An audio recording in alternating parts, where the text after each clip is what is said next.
Então, boa tarde a todos. Nós estamos aqui na Sociedade de Estudos Espíritas Francisco de Assis, hoje, dia 6 de outubro de 2022, nessa quinta-feira de sol, céu muito bonito, que maravilha, não é? E nesse horário, nós estudamos essa obra, Diversidade dos Carismas, Teoria e Prática da Mediunidade, do nosso irmão Hermínio de Miranda. E hoje nós vamos dar início ao capítulo, ainda estamos no capítulo 4, mas vamos dar início ao item 3, que trata da premonição e previsão. Tá bom? Mas antes de iniciarmos, eu vou pedir, Denise, você pode fazer a nossa prece de abertura? A Denise vai fazer a nossa prece de abertura. Então, sintonizados ao alto, que a gente não esquece, não cansa de falar, esse belíssimo dia de sol. Porque sabemos que precisamos muito do sol, de muita luz, né? Não só luz para o corpo, mas também, principalmente, para o nosso espírito. Então, pedimos ao nosso Pai que nos envolva nessa luz, nesse sol que é o nosso Mestre Jesus, nos envolva para que possamos cada vez mais aprimorarmos os nossos conhecimentos, galgando os pequenos patamares, indo de encontro a Ti, Senhor. Nos dê força, coragem, disposição e perseverança para continuarmos nesse caminho que sabemos que é o único que nos levará a Ti. Então, que o nosso caminho, nosso Mestre Jesus, nossa luz, nosso irmão e Mestre amado, permaneça conosco, junto aos nossos corações, durante todas as nossas existências terrenas, e que possamos, Senhor, sempre bendizer a Ti. Graças te damos por mais essa oportunidade de vivência neste planeta, que é a nossa escola, o nosso planeta Terra. Então, abençoados sentimos todos nós e pedimos sua permissão, Senhor, para iniciarmos o estudo do dia de hoje. Que assim seja. Graças a Deus. Bem, como eu falei, nós vamos começar lendo aqui o item 3, que trata da premonição. Então, diz assim, Hermínio de Miranda diz assim: dotada de variadas faculdades, Regina é habitual viajante do tempo, porque ela está sempre, né, nesse processo de premonições, de dupla vista, de telepatia. Então, ela é habitual viajante do tempo, tanto no sentido do presente, passado, como no presente, futuro. Vimos algumas das experiências do primeiro tipo no início deste livro. E voltaremos a esse aspecto mais adiante. Cuidemos agora do futuro. De duas maneiras, suas incursões, quer dizer, suas viagens no futuro, podem ocorrer apenas pressentindo eventos, sem defini-los com a desejada nitidez, ou vendo-os como se a sua visão espiritual passasse o filme de amanhã. Para melhor definição das diferentes manifestações, ela resolveu caracterizar as primeiras, pressentimento, como premonição, e as segundas, vidência, como previsão. Então, ela passou a chamar assim, né? Passou a chamar pressentimento como premonição e vidência como previsão. Então, ela vai falar sempre em premonição e previsão. Premonição sendo pressentimento e previsão sempre sendo vidência. Fenômenos de premonição ocorrem, quer dizer, é o pressentimento, ocorrem quando ela sabe, sem saber como. É aquela coisa, né? Eu sei como é que o negócio funciona, mas eu não sei saber como é que eu sei. Então, sem saber como que alguém esteve em sua casa na sua ausência, ou irá chamar ao telefone, ou quando caminhando, sente de repente que uma pessoa amiga está vindo em sentido contrário, seja naquela mesma calçada, seja na oposta. A convicção leva a atravessar a rua para encontrar-se com a pessoa, o que realmente ocorre. Acho que os casos de pessoas que estiveram em sua casa ou que pretendem chamá-la ao telefone podem ser alternativamente classificados como de telepatia, embora não fique excluída a hipótese da premonição. Já o do encontro fortuito na rua apresenta-se com maiores possibilidades de ser premonição mesmo, a não ser que a pessoa esperada viesse pensando nela e aí lhe transmitisse a mensagem, que aí seria uma telepatia, né? Voluntária ou involuntariamente, o que é difícil apurar.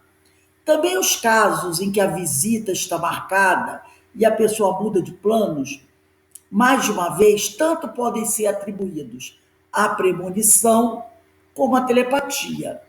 Entendo que esta última explica melhor o fenômeno. Há outros que são de legítima premonição, pois não há como identificar transmissão de pensamento. Um desses é o que ela chama de o caso do sorteio. Ocorreu-lhe em um almoço de confraternização, em final de ano escolar. Reuniões essas, aliás, que não eram muito do seu agrado. Aquela reunião confraternização ao final do ano, que os professores se reúnem num restaurante para fazer um almoço, né? Quem é professor sabe como é que funciona. Então, a empresa também, às vezes, acontece, né? Então, foram todos almoçar em uma churrascaria. Lá pelas tantas, alguém levantou-se e disse que havia um brinde a sortear, para que ficasse uma lembrança da festa. Prepararam os pedacinhos de papel e pediram para que cada um dos professores, os presentes, escrevesse no papelzinho seu nome. Não foi mencionado o objeto do sorteio, que obviamente era uma surpresa. Ao colocar seu nome no papel, Regina sentiu-se um tanto constrangida, porque teve a certeza de que o objeto era um encharpe e que sairia para ela. Não deu outra, né? Que coisa chata, né?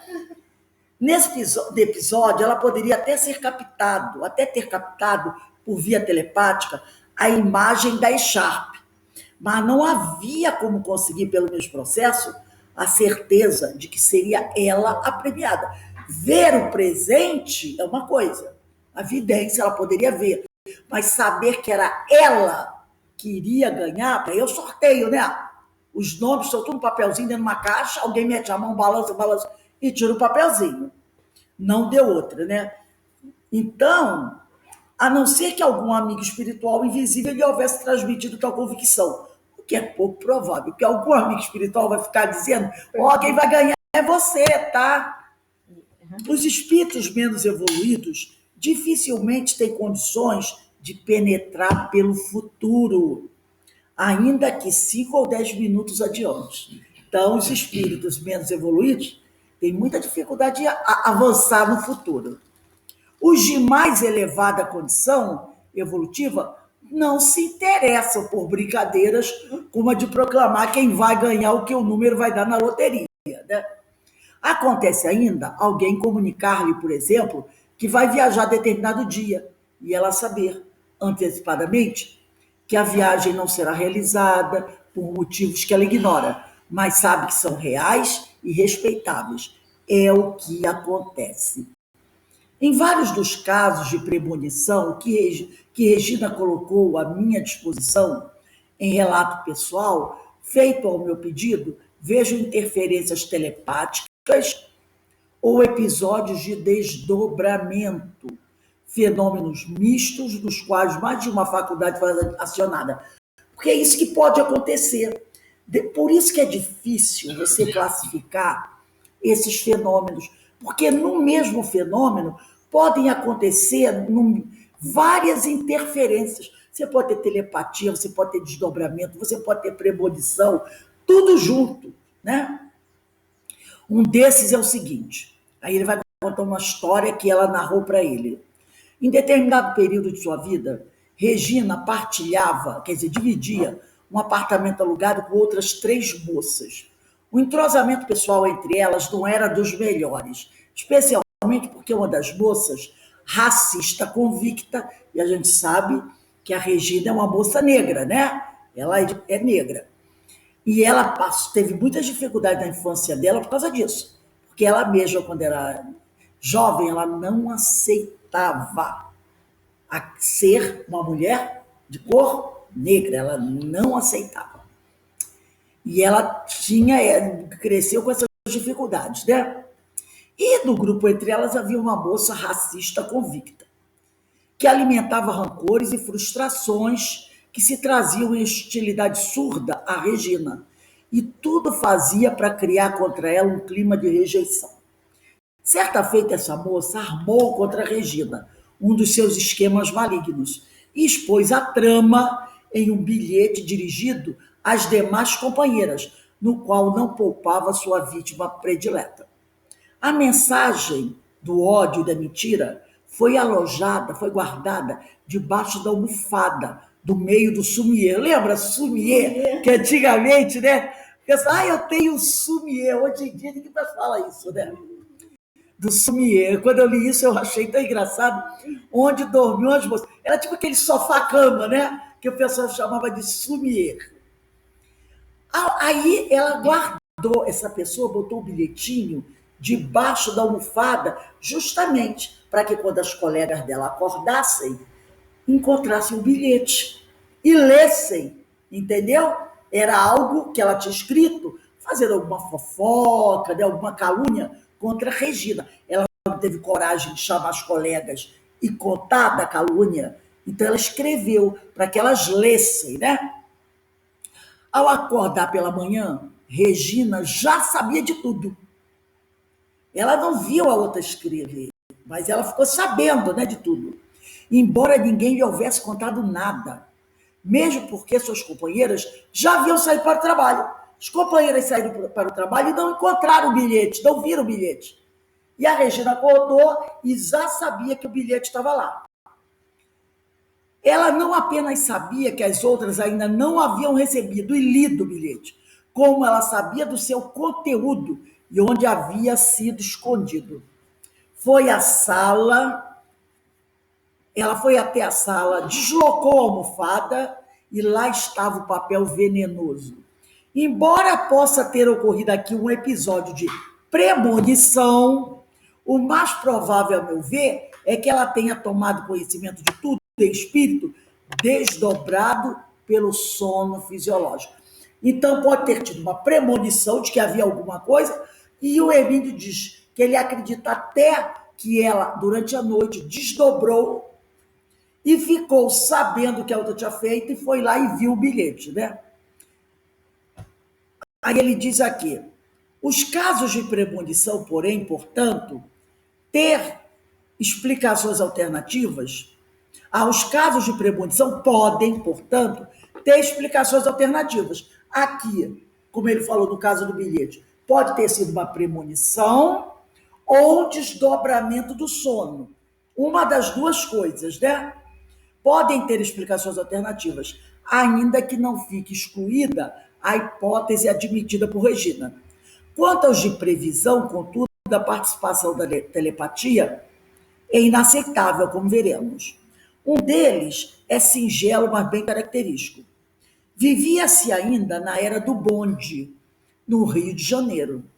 Então, isso deve ser essa história dos anos 50. Dos anos 50, anos 60. Se tinha bonde, né? Transita aí entre os anos 50 e 60. Vivia-se ainda na era do bonde no Rio de Janeiro. E Regina se dirigia ao seu local de trabalho, carregando um daqueles primitivos e pesadíssimos gravadores de som, que hoje parecem verdadeiros mastodontes ao lado dos microgravadores produzidos pela moderna tecnologia. Ficou exausta de arrastar o aparelho, porque esses gravadores antigos eram uma caixa né, mais ou menos desse tamanho, mais ou menos assim, com aqueles rolos, né, grandes. Então, aquilo, caixa de madeira, era pesado. Então, ela ficou exausta de arrastar o aparelho até a rua em busca de seu bonde habitual. A essa altura, ela viu, olha aí, não é ver com os olhos, não, tá?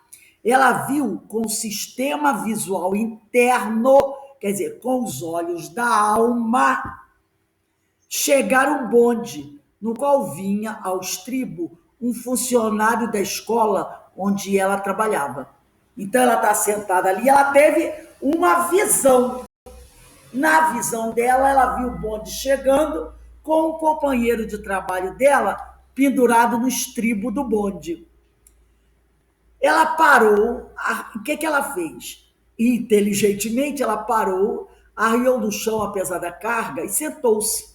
O ponto era na proximidade de um jardim público e havia bonde. Então ela disse assim, bancos. Ela viu, na visão dela, que o bonde ia chegar com o amigo, ela disse, eu não vou andar, não, eu vou ficar aqui, que a qualquer momento o bonde vai chegar e ele vai me ajudar. Agora era só esperar a chegada do bonde com o serventuário da escola. Decorrido alguns minutos, foi o que aconteceu. Lá estava ele pendurado no estribo, tal como ela o vira minutos antes.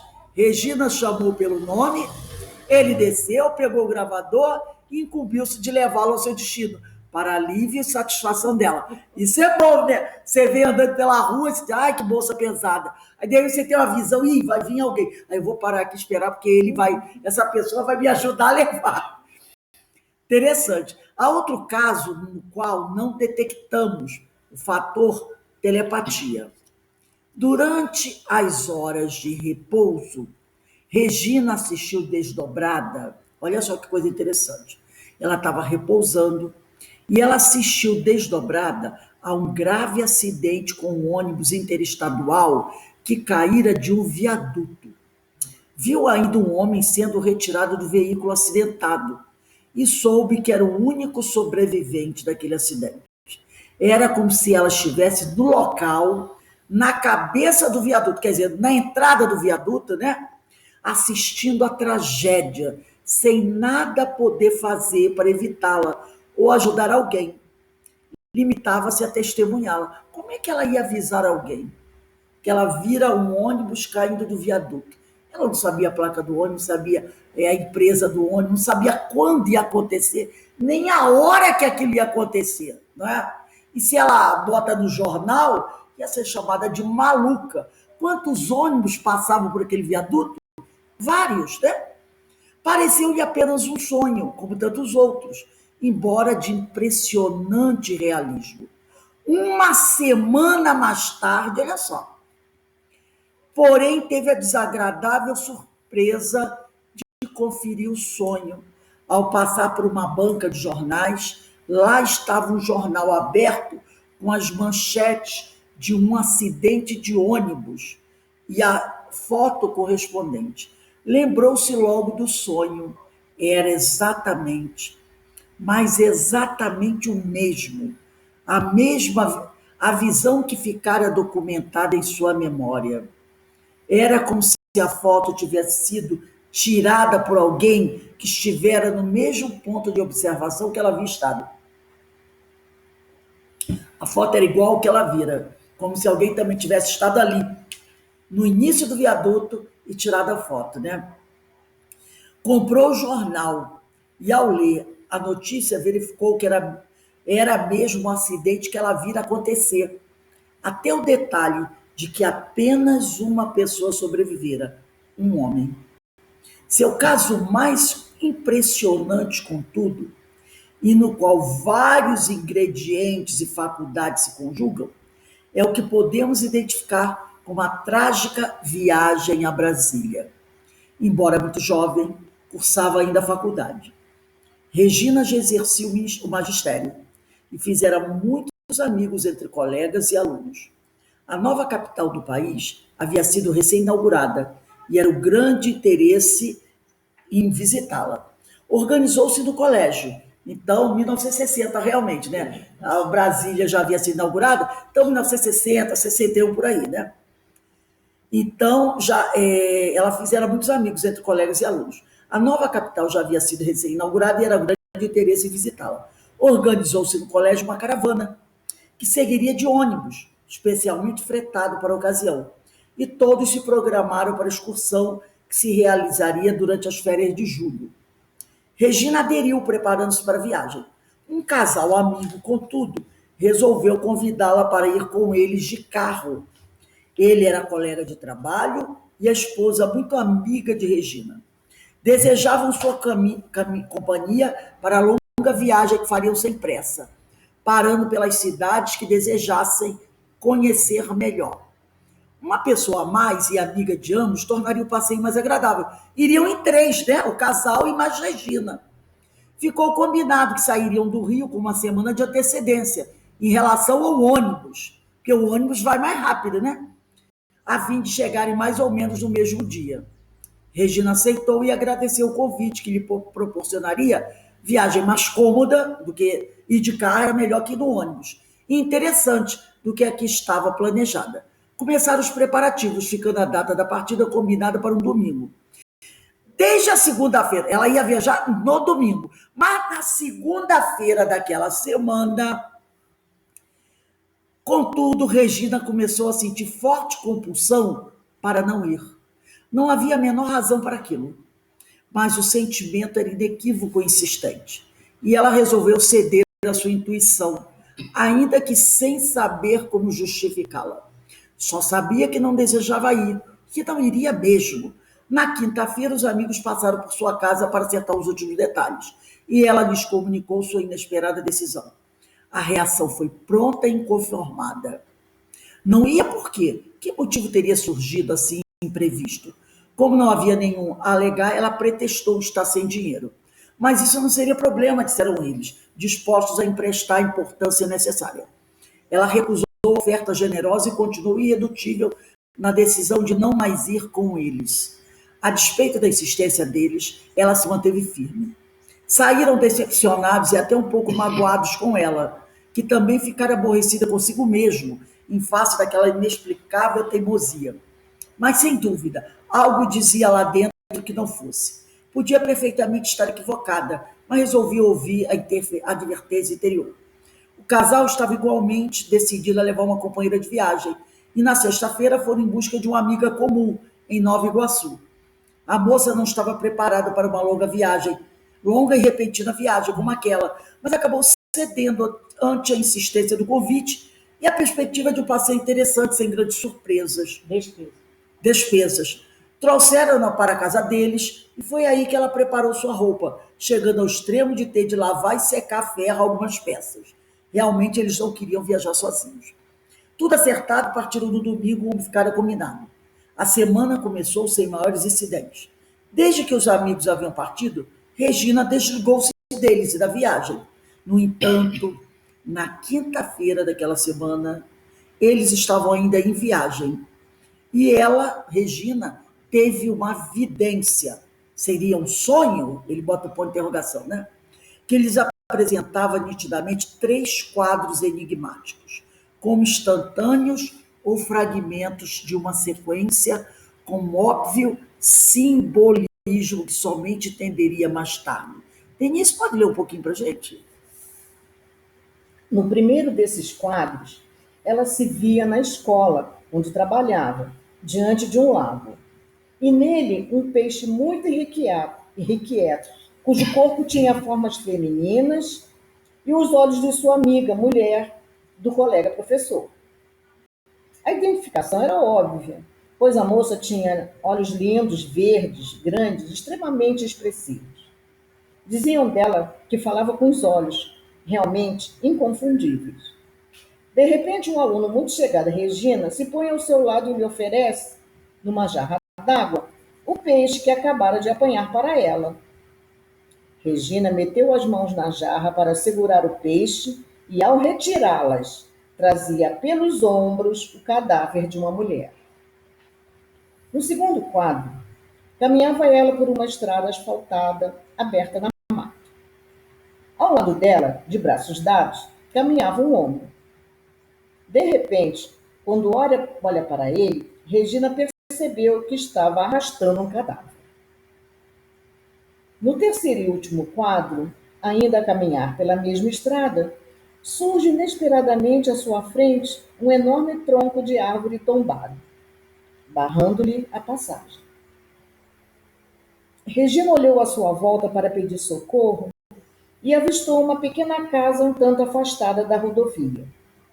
Decidiu ir até lá para chamar alguém, quando dela saiu um homem de machado às costas para cortar o tronco. Regina percebe então que o tronco é oco, de forma oval como a de uma canoa. Dentro dele, ela vê o cadáver de uma mulher. Após essa tétrica sucessão de imagens, ela despertou. Aí despertou está grifado, né? Embora intrigada com as visões, não conseguiu descobrir-lhes qualquer sentido, se é que tinha. Nem fez qualquer conexão no momento com seus amigos que, àquela altura, já deveriam estar em Brasília. Imaginou que fosse mais um desses sonhos incongruentes que resiste a qualquer tipo de abordagem interpretativa. Na noite seguinte, sexta-feira, teve outro desprendimento. Não era sono comum, mas agora a mensagem era descomplicada, ainda que aparentemente sem muito sentido. Via-se acordada por uma das suas vizinhas, à 1h30 da madrugada, para dar-lhe uma notícia de morte de 3 pessoas, ou seja, de 3 amigos, de seus 3 amigos viajantes. Era a vizinha de baixo, a única que tinha telefone no prédio naquela época. A gente já passou por isso, né?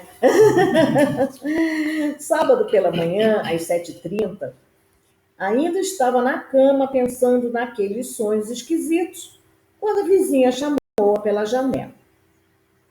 Regina recebeu sob o plexo, na boca do estômago, o imediato impacto de uma sensação desconfortável. Tinha agora certeza do que se tratava, ou seja, que a notícia a vizinha tinha a lhe dar. E era. Seria 1h30 da madrugada, disse ela, quando alguém telefonara pedindo para mandar chamá-la. Era para comunicar-lhe a morte de uns amigos, dissera a voz do outro lado. 3 pessoas. Ela não quis chamar Regina naquela hora, por saber que ela morava sozinha. E aquilo bem poderia ser uma cilada ou um trote, coisa assim. Acho que fiz mal, concluiu ela. Deveria ter chamado você. Não importa, respondeu Regina desolada. Eu sei do que se trata. De fato, os 3 haviam morrido em acidente rodoviário. Vamos alinhar cronologicamente os episódios. 1. Regina viu seus amigos já mortos na quinta-feira, um dia antes do acidente fatal que ocorreu na sexta, às 7h da noite, conforme ficou sabendo depois. 2. Eles morreram na estrada para Brasília, aberta com um trecho de matas mais densas. 3. A notícia foi dada por um radioamador local que morava numa casa próxima da estrada. O radioamador entendeu-se com um colega do Rio e pediu para avisar parentes e amigos, cujos nomes e telefones constavam de papéis encontrados com os mortos. 4. O telefonema para a vizinha de Regina tinha sido realmente a 1h30 da madrugada de sábado, mas ela soube dele ainda na sexta-feira à noite. Tudo conferia. Neste caso, a telepatia não pode ser acolhida como explicação, porque as vidências antecederam as ocorrências reais. O que houve aí foi um misterioso jogo de anacronismos, ou seja, um baralhamento no tempo e na sequência dos eventos. Na sexta-feira pela manhã, quando Regina despertou de volta ao corpo físico, ela já vira seus amigos mortos, ainda que envolvidos em certos simbolismos, que no momento ela não soube interpretar. No entanto, eles só foram morrer realmente na sexta-feira, às 7 da noite, um dia depois de já terem sido vistos como mortos por ela. O mesmo ocorreu com o telefonema. Ela soube que havia uma chamada para ela na noite de sexta-feira, mas a chamada real somente chegou a 1h30 da madrugada de sábado. E ela só tomou conhecimento do fato pela manhã. Quer dizer, ela viu eles mortos quase 24 horas antes do fato acontecer. Ela viu o futuro. Né? É interessante, É, né? Eu falei assim, como é que acontecia com a gente antigamente, por causa do telefone, né? Que não antes tinha a gente dificuldade. ficava, só tinha uma ou outra que tinha telefone Exatamente. em casa, né? Pela dificuldade que a gente tinha. E hoje a gente está usando essa tecnologia Então, para nos comunicarmos, né? O fenômeno, aliás, não era novo para Regina, ainda que desta vez tenha sido de intensa e trágica dramaticidade. Houve tempo em que ela experimentava regularmente a evidência antecipada de seu dia de trabalho. Logo pela manhã, as cenas se desenrolavam na sua visão interior com impressionantes detalhes, que depois era só conferir com a realidade do ocorrido horas mais tarde. eu queria contar um fato aqui que aconteceu comigo quando eu era criança, muito interessante e quase trágico. Eu morava em Mato Grosso, em Aquidauana. E meu pai era militar, né, foi transferido para Aquidauana, eu morava lá. Então eu morava uma casa grande, tinha um jardim na frente, e você saía da casa, andava numa rampinha assim de 1,5 metro, 2 metros, descia 3 degraus, estava no portão. Abria o portão, tinha uma calçada e tinha um riozinho passando na porta. E tinha uma pequena pontezinha que você atravessava, aí você estava na rua. E do outro lado, quase em frente, uma casa de um vizinho, um armazenzinho pequeno. E aí eu estava em casa com a minha mãe estava na cozinha, eu fazendo comida, e eu estava na sala escutando disco, né?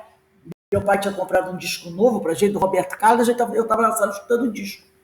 De repente, minha mãe me chamou na cozinha e disse assim, ela me chama de Nilda, Nilda, vai lá no armazém e compra um negócio lá. Era uma coisinha só, que seria uma coisa muito rápida, né? Acho que eu não levaria nem 5 minutos.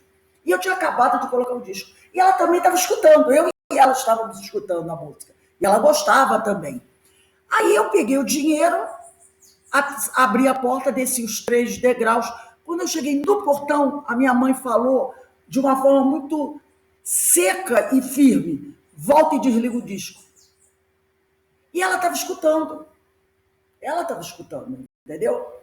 Então, não haveria necessidade de eu desligar, já que ela estava escutando também. Mas ela falou assim, de uma forma muito seca: volta e desliga o disco. Eu, como era muito teimosa, automaticamente, na minha cabeça vinha aquela coisa, ou tipo assim, mãe, deixa, quando eu vou só ali e volto. Na hora que eu ia, sabe, verbalizar alguma coisa, eu virei de costa e subi 3 degraus. Quando eu subi 3 degraus, uma Kombi que vinha em alta velocidade. A rua naquela época não tinha nem, era de barro, não era barro, era aquele pó de pedra, né? Ela vinha em alta velocidade. Ela saiu da rua, passou por cima da pontezinha, ficava no meu portão, entrou na minha calçada e estourou no meu portão. Foram 3 degraus. Aí minha mãe, eu escutei quando minha mãe gritou, correu. Eu estava parada de costa para a rua, em 3 degraus assim, paralisada. Porque se eu abro a porta, a Kombi ia me pegar na calçada. Porque a Kombi veio. Mas foi uma coisa tão assim, eu só escutei a voz da minha mãe assim, volta e desliga o disco. Aí veio aquela coisa da criança de contestar, mas na hora que veio a onda da contestação, ao mesmo tempo eu virei e subi 3 degraus. E só escutei o barulho. Aí quando eu virei assim, a Kombi estourou do portão. Então eu imagino que a minha mãe, naquele momento, ela teve uma premonição. Assim, ou ela E ela não sabia explicar o que aconteceu dela ter falado aquilo. Ela mesmo não sabia explicar. Ela disse que estava lá na cozinha fazendo as coisas e, de repente, ela disse que virou e disse, volta e desliga o disco. Assim. Então, ela mesmo não sabia explicar o que aconteceu, se ela achou, desliga o disco, que ela também estava estudando música. Então, são coisas que acontecem, né? Que a gente, muitas vezes, ela não sabia explicar. Tanto que a gente não conhecia da doutrina espírita. Eu acredito que ela tenha tido uma premonição, mas uma coisa tão rápida, né? Que foi aquilo. Ou então, sem ela ter percebido, vamos dizer assim, eu acho que foi uma premonição, ou então ela viu a Kombi vindo, aquela visão interna, ela viu a Kombi vindo em alta velocidade e deduziu. E como tudo isso é muito rápido, ela não conseguiu explicar. Ela nem, então, eu acredito, ou ela pressentiu, ou ela viu a Kombi vindo em alta velocidade e deduziu o que poderia acontecer e falou. Porque é tudo muito rápido, que você nem consegue perceber o tempo, né? Nunca esqueci disso. E eu também, o meu normal seria dizer, mãe, deixa tocando, eu vou só ali, às vezes, né, eu deixo a televisão ligada para ir lá, a minha intenção era isso, mas na hora que eu ia verbalizar, alguma coisa me impediu de verbalizar, sabe, aquela coisa, e eu virei de costas e subi. Então aí também eu acho que entrou o componente de espiritualidade, isso, né? Aí. Porque era tudo para verbalizar. Te virar, e eu não verbalizei, eu automaticamente virei e subi. Eu obedecer daquela forma tão rápida era quase impossível, entendeu? Então a gente vê como essas coisas acontecem na nossa vida, né? Então vamos continuar aqui. Em A Memória e o Tempo, é aquele outro livro que nós já falamos, né? Observamos que algumas pessoas conseguem ir ao futuro e voltar ao presente, para afinal chegar pela segunda vez ao episódio que já viram por antecipação. Todo mundo tem uma história dessa para contar. Essas coisas sempre vão acontecer conosco, né? Esse tipo de coisa é muito comum. J.W. Dunne, eminente matemático inglês, realizou durante anos experimentações com esse fenômeno, pelo simples procedimento de anotar seus sonhos. Isso é uma coisa muito interessante, anotar sonhos. Em seu famoso e muito citado livro, uma experiência com o tempo, né? Ele oferece até uma formulação matemática com uma base teórica para essas mágicas do tempo. A doutora Louise Raine, em Canais Ocultos da Mente, estuda situações semelhantes e as documenta com relatos confiáveis de pessoas que viram o futuro acontecer em minúcias, com antecipação de dias ou de meses. Os profetas bíblicos e leigos, como Nostradamus, superaram barreiras de séculos e até de milênios. Olha o caso de João no Apocalipse, né? Foram ao futuro e voltaram para contar o que viram. E nós temos também o Dante, né, da Divina Comédia, né? Qual é o nome dele mesmo? Dante Alighieri, né? Na Divina Comédia também isso. Ele tem uma viagem dessa. Superaram barreiras de séculos e até de milênios. Foram ao futuro e voltaram para contar o que viram. E nem sempre entenderam com a desejada nitidez. Na minha opinião, os eventos já existem e nós apenas passamos por eles. É o que pensam também Dunne, Olivier, Lodge e Pascal. Enfim, estou em boa companhia. Então, é como se na esteira do tempo aqueles episódios estão acontecendo. Eu vi também um exemplo muito interessante. Imagina um trem de passageiros com inúmeros vagões e as pessoas sentadas frente à janela. Então, todo mundo está olhando para a sua janelinha e está vendo alguma coisa acontecer. Se uma pessoa que está sentada lá no último vagão levantar e for para o primeiro vagão, ela vai olhar pela janela e vai ver coisas que aqueles que estão lá atrás não viram. Então, de repente, ela estando no primeiro vagão, olhando pela janela, vamos dizer que tem um acidente, né, ao largo da estrada de ferro. Ela vê aquele acidente e ela volta correndo para avisar o pessoal lá atrás. olha, tem um acidente lá na frente, mas quem está sentado lá atrás não viu ainda, não é? Mas ela que estava lá no vagão da frente, ela viu. Então o acidente já aconteceu, mas ela já passou pelo acidente, enquanto os outros não. Então ele faz essa comparação por tempo, é igual o homem no alto da montanha. Eu trouxe aqui para a gente um PDF com texto de um livro muito interessante do Ernesto Bozano. Esse livro é uma tradução até, essa tradução eu acredito que seja recente. Deixa eu abrir aqui. Deixa eu puxar para lá, vamos lá. É do Ernesto Bozano. O nome do livro é Fenômenos Premonitórios. Ele só fala sobre isso nesse livro, tá? Foi o Leon Denis que fez a tradução, né? Porque esses livros já eram considerados esgotados e a federação é que traduziu inúmeros livros do Bozano. Eu devo ter em casa mais ou menos uns 10 livros dele, todos da federação. Esse é o único que é do Leon Denis. Então, como o Leon Denis deve ter percebido que a federação não ia reeditar, então eles reeditaram. Né? Devem ter pedido autorização à federação para reeditar. Então, tá lá, fenômenos premonitórios. Na introdução, eu trouxe um trecho da introdução.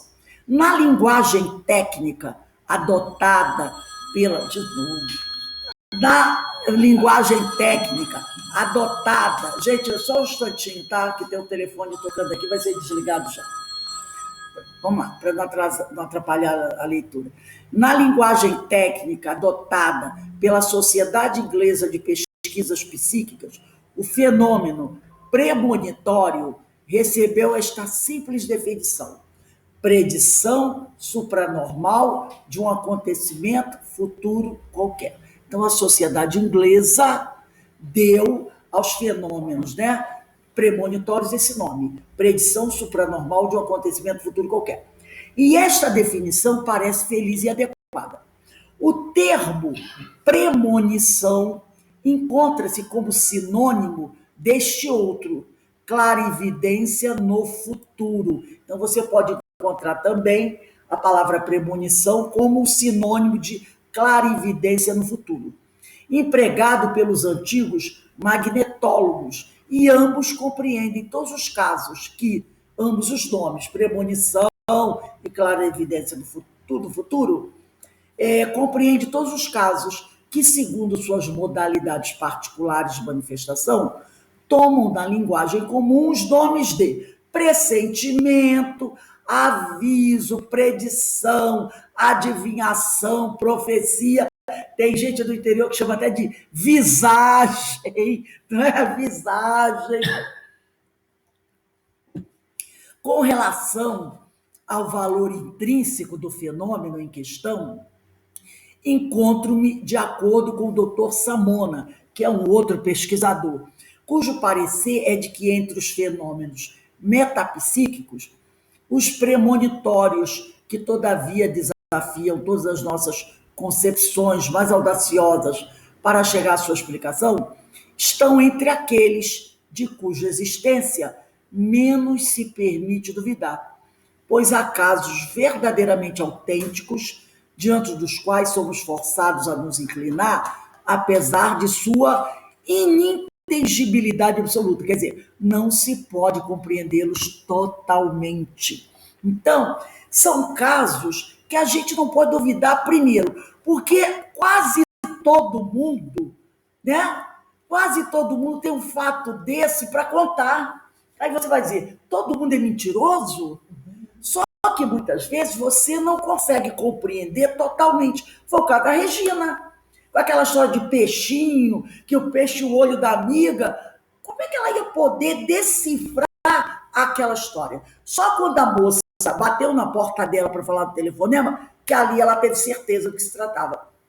Mas antes ela não teve. Porque se ela tivesse certeza daquele momento da história do peixe, ela teria ficado enlouquecida. Entendeu?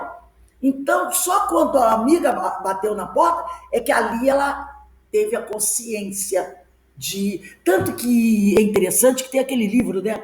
Tem até um livro do Dulcídio Dibo, acho que é Dulcídio Dibo, que é sobre os sonhos. Então tem aquela coisa, decifrando os sonhos.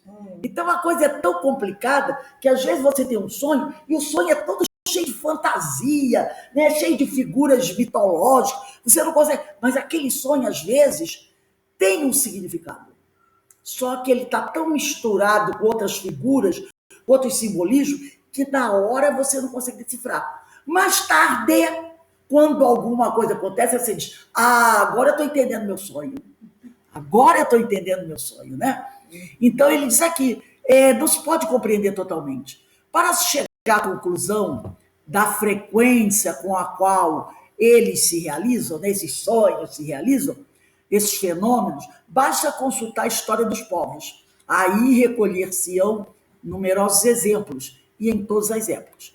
E se queremos recorrer ao critério prático do testemunho humano, constataremos que, interrogando um grupo de pessoas pegas ao acaso, é bem difícil que nenhuma delas não tenha um incidente pessoal do gênero para contar. O que não se pode afirmar para a telepatia. A telepatia é diferente. É mais raro esse fenômeno da telepatia do que o fenômeno da premonição. A telepatia é muito mais rara. De modo que somos levados a concluir que os fenômenos premonitórios tomam lugar entre os mais comuns da casuística metapsíquica. E o que é metapsíquica? É a ciência que estuda os fenômenos psíquicos anormais, como a clarividência, a telepatia, a dupla vista. Então, quando você ouvir falar da palavra metapsíquica, você já vai saber. É a ciência que estuda esses fenômenos psíquicos anormais. Clarividência, visão dupla, telepatia, clareaudiência, né? É a metapsíquica que estuda esses fenômenos. Eles se dão, na sua grande maioria, né, durante o sono natural ou provocado, mas raramente em condições de vigília. Já a Regina, às vezes, tinha em condição de vigília, mas isso é mais raro. E mesmo quando isso acontece, é fácil encontrar sempre indícios que permitem reconhecer um estado mais ou menos disfarçado de auto-hipnose leve ou de ausência psíquica no sentido. Então ele diz o seguinte, que esses fenômenos raramente acontecem em estado de vigília, quando você está acordado. Mas quando acontece você estando acordado, você fica num estado alterado, como se de repente você ficasse meio parado, né? Meio hipnotizado, assim, é isso que ele está querendo dizer. Aí ele vai dizer que seus modos de exteriorização são mais variados e compreendem toda a gama da casuística metapsíquica. Na sua forma mais simples, consistem num vago sentimento de ansiedade profunda ou de sombrio presságio. Às vezes a pessoa fica com aquele mal-estar, não sei, tem alguma coisa me incomodando, né? E depois alguma coisa aparece. Sentimento não motivado, invencível, que leva inconscientemente a pessoa a orientar seu próprio pensamento para o de tal pessoa, ou a esta ordem especial de acontecimentos que constituirão o objeto da premonição. Mais comumente, eles assumem uma forma de visualização alucinatória, tanto espontânea quanto provocada, na qual os quadros de acontecimentos futuros manifestam-se ao sensitivo, numa sucessão extremamente fugaz, tanto em agrupamentos plásticos, né, cenas, né, de quadros, quanto em ação cinematográfica, às vezes, com a aparência de acontecimentos reais, outras vezes de uma maneira ideográfica e simbólica, focada a Regina, o peixe, que às vezes aparecem cenas mesmo. Outras vezes são coisas assim, meio esquisitas, como o caso da Regina, né? Em tal caso, a verdadeira significação do símbolo não parecerá totalmente desvendada, senão após a realização do acontecimento. Então, na maioria das vezes, as pessoas, quando elas têm essa visão, né, ou essa premonição, elas não conseguem, na hora, desvendar o fato. Só depois, quando algo acontece, que ela vai conseguir relacionar com aquela mensagem, com aquele sonho que ela teve. Não menos frequentemente, ele se apresenta sob forma de audição alucinatória, onde, uma vez reconhecida às vezes como interior ou subjetiva, ou revestido um timbre objetivo e frequentemente familiar. Às vezes você escuta uma voz interna falando com você. Outras vezes é uma voz que vem, parece que vem de fora. Não sei se já aconteceu com vocês, né? Você está em casa, escuta uma coisa, já aconteceu comigo. Eu estava em casa sozinha, lá no meu apartamento onde eu morava, e eu escutei uma frase sendo dita para mim, tanto que me chamou de Rose. Rose, isso. Aí eu olhei do lado, como lá onde eu morava, né, os apartamentos são muito juntos, eu pensei assim na hora, será que é o Luciano, que é o filho do meu vizinho, do Mícer? Será que é o Luciano que está falando? Fui para a janela e olhei para baixo, porque eu pensei que o meu vizinho de baixo tinha botado a cabeça para fora e me chamado para falar alguma coisa. E eu falei, será que é o Luciano? Aí fui na janela, olhei, era assim de tarde, nada, inclusive não tinha nem ninguém lá embaixo. Aí depois que eu parei, foi uma frase que a pessoa falou, meu nome muito forte, e eu não me lembro bem o que foi, mas ele disse uma frase inteira. E eu corri para a janela para olhar, para ver se era o vizinho. Então não foi uma coisa que falou dentro da minha cabeça. O som veio do externo, né? Então ele diz aí, como se fosse uma forma de audição alucinatória, onde uma voz reconhecida, às vezes, né, como interior ou subjetiva, ou revestindo um timbre objetivo e frequentemente familiar, efetua uma predição numa linguagem mais ou menos enigmática dos acontecimentos futuros, né? Como também já aconteceu na minha casa, eu estou dentro da minha casa procurando uma coisa, procurando um objeto, e alguém falou bem alto na minha cabeça, olha ali debaixo da... olha ali na última gaveta. E foi muito interessante isso, que meu filho era pequeno, ele tinha uns 11 anos, né? Vou até falar da vida dele aqui. E eu estava dentro de casa e ele era danado, ele chegava da escola, tirava a meia, jogava um pé de uma meia para um lado e outro pé de uma meia para o outro lado. E eu fui lavar a meia, cadê a meia? Não achei a meia, só tinha um pé na mão. Falei, meu Deus, eu odeio esse negócio de lavar um pé só de meia. Aí depois acho outro. E eu estou no meu quarto procurando a meia. E de repente, eu escutei, eu disse, meu Deus, cadê essa meia? Eu já tinha procurado puxar da cama. Cadê essa meia do Pedrinho que eu não acho? Aí daqui a pouco eu ouvi uma voz externa, falar bem forte para mim, olha na última gaveta da cômoda. Assim mesmo. Aí eu fiquei assim, tipo, o amigo espiritual está preocupado com a minha meia? Puxei, mas quando eu puxei a última gaveta, para olhar dentro da gaveta, a gaveta saiu toda na minha mão. Ela saiu toda. O que estava debaixo da gaveta? Uma revista da Playboy. Entendeu? Eu puxei a gaveta, aí eu, o que é isso? Aqui de casa não é. Aí eu já pensei, ele trouxe da escola. Peguei, esqueci a meia, porque não foi esse o objetivo da espiritualidade. Não foi. Isso aconteceu 2 vezes com minha filha e com minha filha. Não foi o objetivo dele me ajudar a achar a meia. Foi outro objetivo. Eu peguei a revista, quando ele chegou em casa, o que é? Ele ficou pálido, né? Eu disse, aqui em casa nós não temos o costume de ter esse tipo de literatura. Eu não compro essas revistas, seu pai também não compra. Por que você trouxe a revista? De onde ela veio? Foi. É que. Todo sem graça, né? É que o pai do meu colega coleciona. E ele levou para a escola. E eu pedi para trazer aqui para casa. Depois você vai devolver para o seu colega essa revista, porque isso não é tipo de literatura que nós usamos aqui dentro da nossa casa. Aí no outro dia eu mesmo botei e disse assim, você vai devolver. E aí eu liguei também para a diretora da escola, sem ele saber, claro, que era minha amiga, né, a Célia. Falei para ela, olha, tem um colega da turma do Pedrinho que está trazendo essas revistas para a escola. Aí ela foi, chamou o responsável do coleguinha dele e falou. Pai ficou muito sem graça, né? olha, o seu filho está trazendo essas revistas para a escola. Não é adequado, porque eles têm apenas, é uma turma de 4º ano, né? São crianças, não é para estar com esse tipo de literatura. Então, eu achei muito interessante isso, porque eu estava procurando a meia, mas eu ouvi nitidamente. Olha dentro da gaveta. E aí, quando eu puxei a gaveta assim, a gaveta veio toda da minha mão e eu vi a revista. Então, a gente, olha só, e eu sempre fiz culto do Evangelho no lar com meus filhos, né? Nós sempre tivemos essa...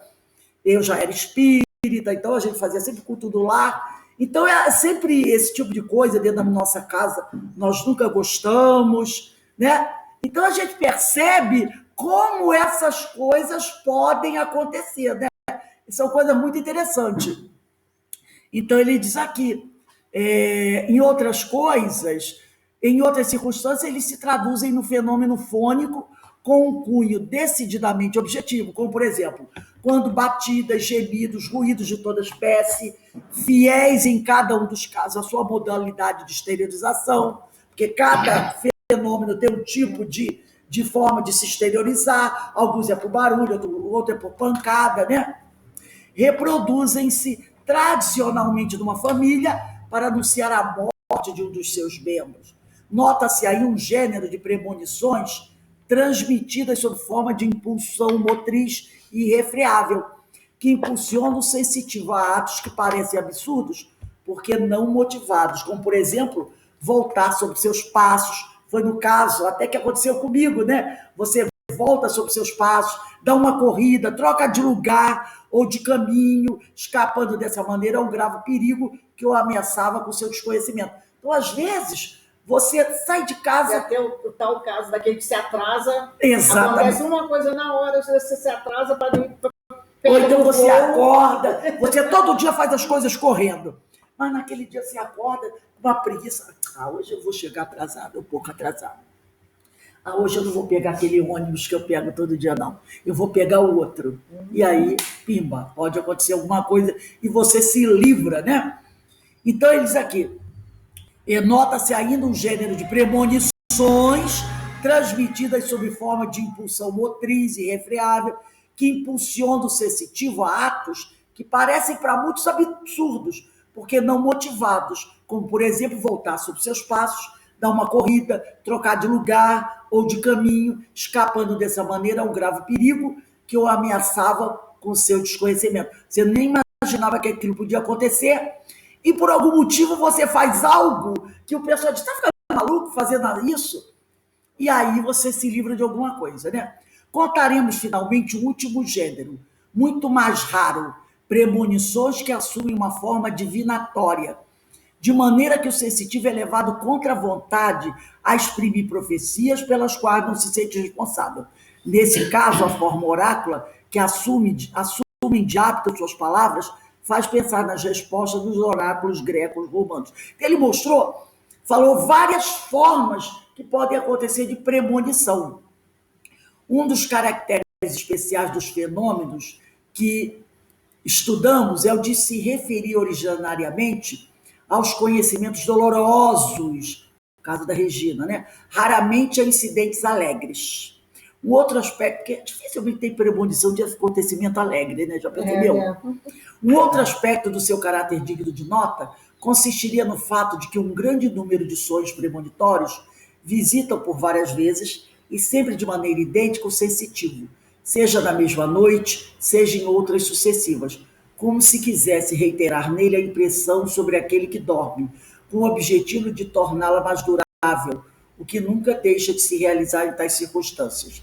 Entretanto, quando se vê esse fenômeno efetuar-se em numerosos casos, poder-se-ia ao mesmo tempo adiantar que o caráter desses mesmos sonhos consiste numa tendência oposta, a de mostrar uma labilidade, quer dizer, estabilidade emocional sui generis. Labilidade que difere, entretanto, grandemente da dos sonhos comuns, já que, de um lado, o sonho premonitório é, principalmente, muito mais vivaz do que o sonho comum. Embora o sensitivo conserve dele uma lembrança muito clara ao despertar, unida a um interesse inabitual através desses sonho, o que leva o sensitivo a contá-lo dele tomar nota. Mas que, por outro lado, esse mesmo sonho, ainda que lembrado, repetido, comentado, escrito, todas as circunstâncias que deveriam fixá-lo nos centros mnemônicos são aqueles relativos à memorização, né?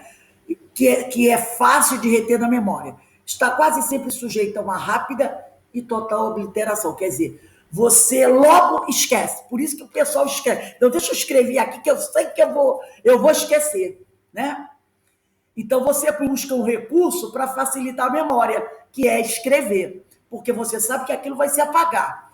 Este, por sua vez, será efêmero e transitório, pois no momento que se realizarão os incidentes vistos em sonho, a lembrança do sonho surgirá como um relâmpago no espírito do sensitivo com toda a sua vivacidade primeira. Então, quando você escreve aquilo, mesmo que você venha esquecer depois, quando você pega o papel e lê, a lembrança vem viva. Porque esses sonhos premonitórios são sonhos que você vai esquecer. Então, quando você tem um sonho desse, você anota qualquer coisa no papel. Porque você sabe que a memória vai se apagar. Mas quando você pegar aquele papel e ler, a lembrança vai voltar. Muito clara e muito viva, né? Aí, um terceiro caráter dos fenômenos premonitórios concerne a noção do tempo. Essa noção pareceria um elemento impossível de traduzir em nossos termos humanos, do plano supranormal ao plano mental. Por conseguinte, as datas dos fenômenos premonitórios perduram quase sempre imprecisas. É difícil num sonho premonitório você saber uma data, quando o fato ou quando aquilo vai acontecer. Você vê que a Regina teve o sonho, mas só uma semana depois, né? É que o fato aconteceu. Ela teve o sonho avisando para ela não viajar. Mas só uma semana depois, ela viu o motivo pelo qual ela não deveria viajar. Porque se viesse a data certinha, a pessoa teria como, né, tomar uma providência, né? Então, essas datas perduram quase sempre imprecisas. E o vidente no sonambulismo, ou um outro em seu lugar, julga aproximadamente o tempo de diferentes maneiras, mas com mais frequência, de acordo com a distância na qual se apresenta a sua visão interior, o quadro dos acontecimentos futuros. Se essa imagem é muito próxima, ele concluirá que o acontecimento deve se produzir em breve. E, nesse caso, o hábito poderá permitir-lhe precisar até o dia a hora. Se, ao contrário, a visão é mais ou menos distante, é uma cena que a pessoa está vendo a uma certa distância, apenas chegará a designar a semana, o mês, o ano em que se deverá efetuar a profecia. Esta regra, entretanto, comporta numerosas exceções. Por exemplo, quando o sensitivo visualiza uma data e não outra coisa, que se pensará se a data de sua própria morte, Arigó, ele sabia a data da morte dele. Ele sabia que ele iria morrer num acidente automobilístico. Foi dito isso a ele. A mesma coisa do Chico. Ele dizia para todo mundo, eu vou morrer no dia que o Brasil estiver numa grande festa. E foi o dia que o Brasil foi tetracampeão. Por que ele falou isso? Para que a morte dele não impactasse o país. De um lado, o país festejava o tetracampeonato de futebol. Por outro lado, uma certa parte do país estava triste com a luta. Mas ficou dividida. E ele sempre dizia, eu vou morrer no dia que o país estiver comemorando uma grande festa. E foi. É lógico que ele teve uma premonição, né? Ou a espiritualidade avisou. No caso de Arigó, ele sabia. Tanto que ele falou para a esposa dele que ele morreria em breve num acidente automobilístico. Então, ele também teve essa ideia, né? Então, ele diz aqui, quando mais ou menos a pessoa tem uma data, muitas vezes ela tem uma... será que é a data da minha morte? Ou da morte de um familiar? Ou de um outro acontecimento memorável que se refere a ele ou ao seu consulente? Como se vê os modos de exteriorização dos fenômenos premonitórios são tão atrapalhados e tão complexos que, como ele diz, peraí, eu me perdi, que parecem contraditórios, e, entretanto, tudo concorre para provar que essa confusão depende do fato apontado mais acima. Eu tenho uma experiência dessa, foi um sonho premonitório. Eu tinha uma tia, essa minha tia estava muito, está viva até hoje, é a esposa daquele meu tio branquinho magrinho, está viva até hoje, mas há uns 20 anos atrás, ou mais, ela teve uma doença gravíssima, gravíssima, gravíssima. Ficou entre a vida e a morte. Muito mal mesmo, né? E eu tive um sonho. Ela, né, vinha, aparecia para mim numa sala qualquer, ela estava ali em pé, magrinha, do jeito que ela estava. E ao lado dela havia uma outra mulher, coberta por um véu branco dos pés à cabeça. E eu sempre gostei muito dessa minha tia, porque é aquelas tias que você, desde pequena, né, conhece. E aí eu sabia do sonho, eu sabia que ela estava doente. Eu sabia que ela estava doente. Tanto que quando eu a vi, eu fiquei olhando para ela assim, tinha aquela mulher, e eu deduzi do sonho, pela mulher que estava ao lado dela, que haveria uma morte. Aquela cena me passou a ideia de morte, entendeu? Ela com essa mulher com um véu branco coberto. E aí, na hora que eu olhei, eu não identificava a mulher, não identificava. Mas eu sabia que aquela cena transmitia a ideia de morte. E na hora que eu estava lá do meu sonho, eu dizia assim, meu Deus, não deixa a minha tia morrer, não. Eu gosto tanto dela, não deixa a minha tia morrer, não. Aí eu acordei com aquelas... O sonho não se apagou, a imagem eu tenho até hoje. 15 dias depois, eu recebi a notícia. A mãe dela tinha desencarnado. Ela está viva até hoje. Mas a mãe dela tinha desencarnado. E na hora eu não deduzi que podia ser a mãe dela. Porque na época a mãe dela estava até bem. Não estava, já tinha os seus 80 e poucos anos, estava velhinha, tinha um problema, mas não tinha nenhum problema grave de doença. Quem tinha era minha tia. Então ali era um aviso de morte. Mas como minha tia estava muito doente, eu achei que era minha tia. Que aquela mulher coberta com aquele véu branco representava a morte da minha tia. Inclusive ela estava internada no hospital do Fundão. 15 dias depois eu recebi a notícia. A mãe dela tinha desencarnado. Só que eu, na época, né, eu fui para ela e não para a mãe dela. Mas eu sabia que aquela cena que eu estava tendo, aquele sonho, que é um sonho, seria morte, indicando morte, né? Eu me lembrei disso, achei muito interessante. Aí ele diz aqui, entretanto, tudo concorre para provar que essa confusão depende do fato apontado mais acima, que essas formas muito complexas, né, e contraditórias de, às vezes, você fazer essa decifrar isso. Que esses fenômenos, ainda que pareçam ter uma origem comum, devem-se, em realidade, a causas múltiplas. Então, muitas vezes a gente acha que a causa disso é uma coisa só. Não, as causas podem ser múltiplas. Daí a dificuldade de você poder decifrar e apresentar esse fenômeno. Conforme nós vamos... Você vai estudando. Hoje eu tive contato com vários autores lá em casa, né, peguei vários livros tratando desse assunto. Todos eles dizem isso. É difícil você chegar a uma conclusão como o fenômeno acontece. Todos falam sobre ele. Ivone Pereira fala, o Ernesto Bozano fala, Palhano Júnior fala, Hermínio Miro, todos dizem isso. O Antônio J. Freire fala também, Herculano Pires, mas todos dizem da dificuldade de você conseguir explicar o fenômeno e dizer, ele acontece assim, bater martelo, né? Observaria ainda uma quarta particularidade comum a um grande número de manifestações premonitórias, que consiste nisto: o sensitivo percebe ou registra inteiramente ou em parte os dados secundários que se referem ao acontecimento futuro e não percebe ou não registra os dados essenciais. Então, no caso da minha tia, eu peguei os dados essenciais. Vai haver um desencarne. Mas não consegui verificar quem iria morrer. Eu deduzi a minha tia porque ela estava mal. Era a coisa mais lógica, né? Mas eu podia ter prestado atenção. Aquela senhora baixinha ao lado dela deve ser alguém íntimo. Quem seria mais íntimo? E eu conhecia a mãe dela, né? Baixinha, a mãe dela. Mas não, você não capta isso, né? E não registra os dados essenciais, de modo que ele se mantém sobre o acontecimento que o aguarda, prontamente instruído para entretê-lo, mas não para penetrá-lo, razão pela qual não chega a evitá-lo.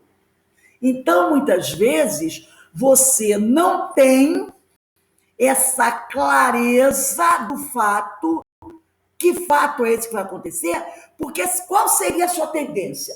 Tentar, de alguma forma, evitar que aquilo acontecesse. Olha o caso da Regina.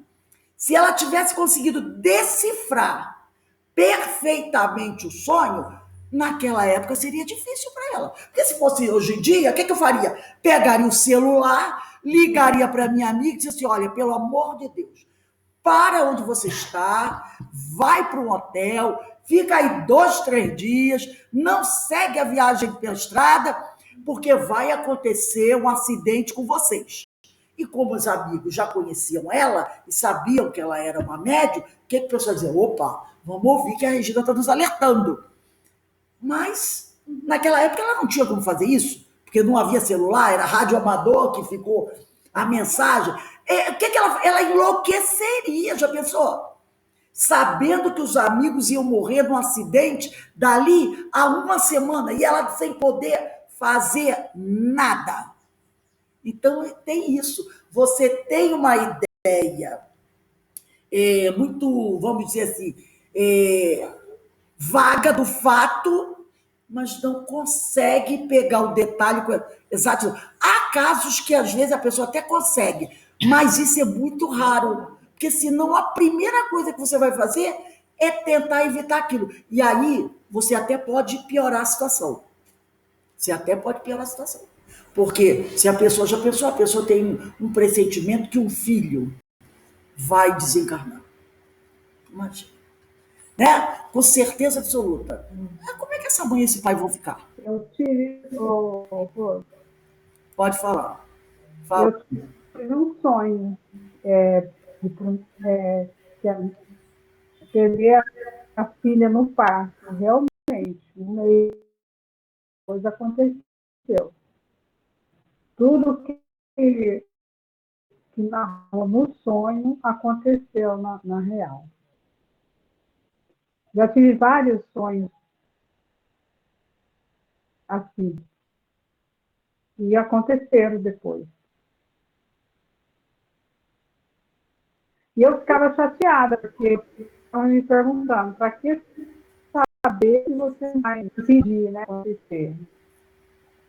É muito difícil e pode trazer para a pessoa consequências, né, muito desagradáveis, porque nem todo mundo tem condições de lidar bem com isso, né, gente? Eu seria uma que não teria de jeito nenhum. Eu não teria as mesmas Mas como é que você iria impedir? Não, mas daí... O planejamento da pessoa. Não, sim. Né? Mas imagina o desespero da criatura sabendo de uma notícia dessa, entendeu? Por isso a espiritualidade não permite que isso aconteça, porque, nossa, seria um desespero a pessoa saber do que vai acontecer com o outro dessa maneira tão clara. Fala, Carmen. Tem um filme do Spielberg, eu acho que é 2002, por aí, que chama Minority Report. Eles são detetives, lembra? Sim. E eles preveem assassinato, tudo. Então, eles mexem no quadro e aí correm atrás para que o futuro não aconteça. Correm atrás do criminoso. Uma loucura. Do criminoso antes que ele faça. Antes que ele faça. E é interessante que quando o caçador se vê numa situação dessa, aí ele tenta mudar tudo. Né? Antes o caçador se vê nessa situação. Porque ele era o caçador daqueles que iriam fazer algo. Iriam fazer. Tentavam segurar a pessoa, prender a pessoa, antes que ela fizesse algo. Antes que ela fizesse. Olha que loucura! Você loucura. Sendo inocente. Você ainda não tinha praticado a ação, mas eles prendiam você para que você não fizesse. Mas você era inocente. Sem dando Não a fez você, ainda. sem dar a você, aí entra a questão do livre-arbítrio. Porque eles veem a cena, mas ele, no momento, o que iria acontecer, O que vai acontecer no futuro. 99% da possibilidade de acontecer. Só que não acontece, porque no momento ele muda de ideia. Muda, muda. E aí, Não, entendeu? Então, nesse projeto, não havia essa lacuna do livre-arbítrio. Pode ser que não aconteça. Não, nós vimos e eram médios mais interessantes, que eram 3 médios que viam. Eram 3 médios que viam, aí a máquina lia, os médios entravam em transe e projetavam em forma pensamento numa tela a cena. Toda assim. O médium tem a visão do futuro e projeta Escreve aí para eu assistir novamente. informa pensamento numa tela o fato. E a polícia fica observando todo o fato que o médium está trazendo. Passo a passo. Ali, pega o nome da pessoa, manda pegar o cara. Só que não entra dali a possibilidade do livre-arbítrio.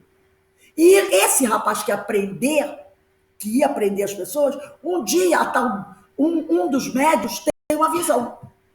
Tem uma visão. Com ele fazendo alguma Com coisa. ele fazendo alguma coisa. Eu só não lembro de algum... E ele acha aquilo. Só que tudo que estava para acontecer se encaminha para acontecer, até o momento que ele chega para matar o cara. Porque eles veem ele matando o cara. Só que na hora que ele vai matar o cara, ele desiste de matar o cara. Entendeu? E aí eles começam aquela loucura. Porque aí ele mostra que o sistema é falho. É falho porque tem a questão do livre-arbítrio. O sistema é falho. Entendeu? Porque ele não mata o cara. Mas o vidente, ele viu a possibilidade. possibilidade. Né? Havia uma possibilidade. É o tipo do homem do alta montanha. Havia a possibilidade. Deduzido de como a pessoa era.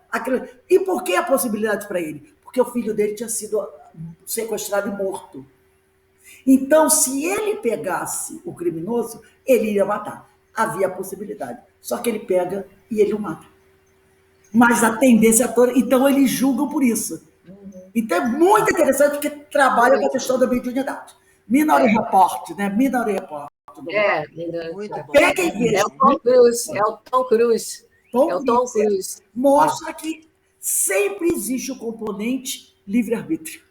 Ele está lá presente nesse momento. Né? Muito interessante mesmo. Alguém mais gostaria de falar alguma coisa? Eu tenho uma coisa que eu nunca falo assim para as pessoas, mas aconteceu. Assim que aliás, o enterro do Chico, meu irmão, desencarnou um dia antes. E aí eu me lembro desse fato.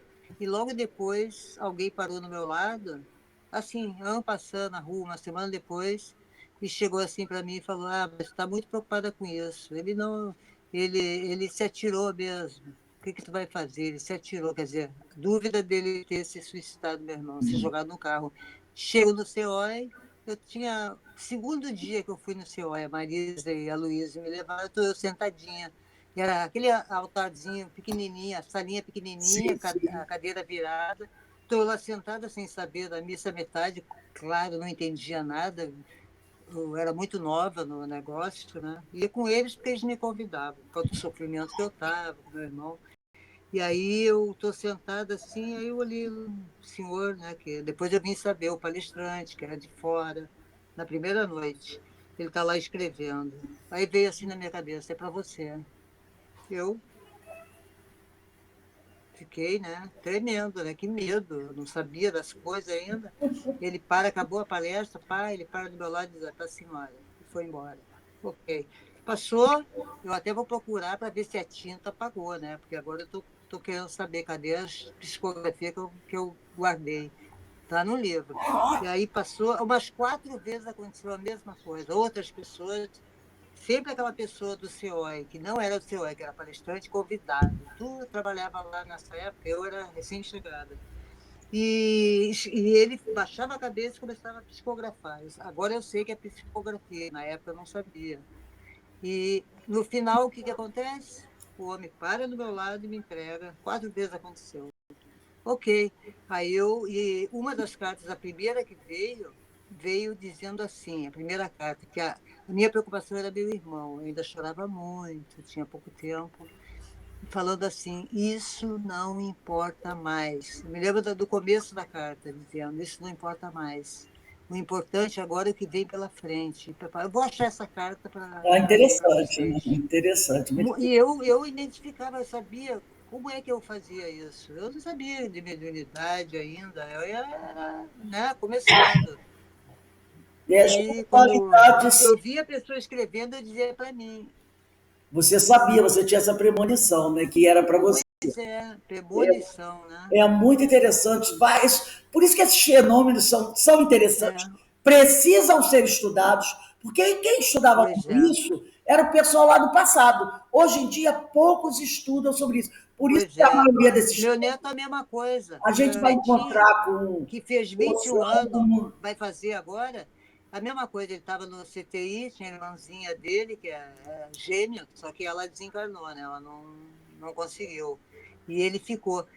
E nesse meio tempo, que ela estava lá ali em Laranjeiras, no CTI, né, tentaram operar e tudo, que ela veio com o estômago aberto, né, os Uhum. órgãos para fora, aquela coisa.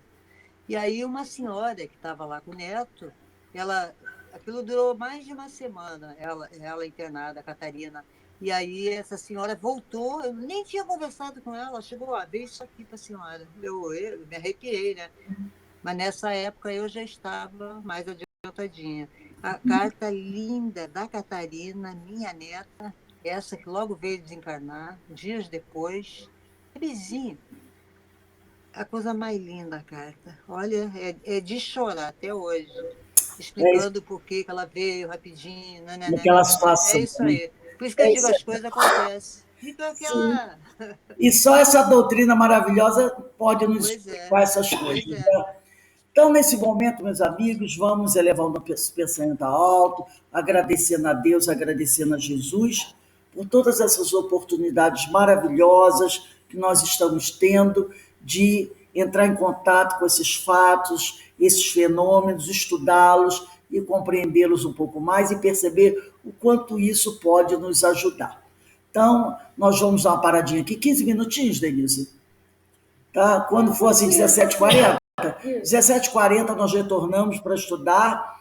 Hoje são os ensinos de Jesus, né? O finalzinho, o Finalzinho. E na semana que vem a gente vai começar nesse parágrafo. Para a Regina, a teoria é outra. Então, marca aí pro lapisinho, Tá tá? marcadinho. Então, vamos dar uma paradinha aí. Daqui a pouco a gente se vê. Até já. Beijinho.